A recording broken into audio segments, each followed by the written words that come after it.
ආයිබෝන් කියලා පිළිගන්නවා ගැම්ස් with food වෙදී. ඉතින් අද දවල්ට කෑමට හැදුවා නාඩු බත් කිව්වා. නාඩු බත් කියලා මම හැදුවා මම ඉස්සලා මේකේ දැම්මා පේජ් එකට කිරිකොස් මාළුවක් හැදුවා. ගැමි සුවඳට ගැමි රසට කිරිකොස් ආලුවක් හැදුවා.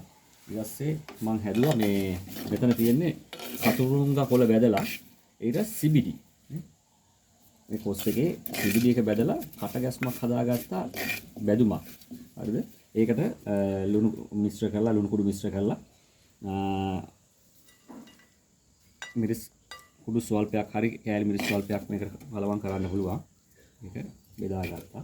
ඊට පස්සේ මම හදාගත්තා මේ සලාදයක්. මේ ගොටුකොළ දැම්මා මේකට කැරට් දැම්මා. මම මේ ගොටුකොළ එක ලියාගත්තේ පැෂන් කොළ 4ක් විතර කඩලා ඒ කොළ 4 තියලා තමයි මේක මම ලියාගත්තේ හීනියට. සම්බරාහල වෙලක් පොඩි සැර නෑ. සැර අඩුවෙන් හදලා තියෙන්නේ පොඩි කට්ටියටත් එක කන්න පුළුවන්. ඊට පස්සේ මම හදාගත්තා මෙතන කරවල තෙල් දැම්මා.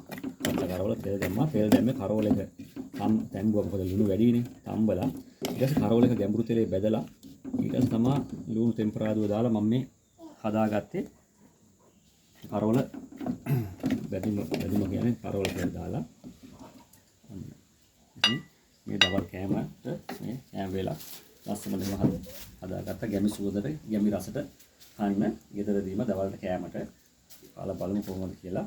බත් කටක් කිරිකොස් මාළුවයි ඊට පස්සේ කරවල තෙල් දාලා ගොටුකොළ කැරට් දාලා පැෂන් කොළ 3-4කුත් එකතු කරලා ඒක සලාදයක් හදාගත්තා. ඊට පස්සේ CBD බැදලා මුරුංගා කොළයි CBD බැදලා හදාගත්තා.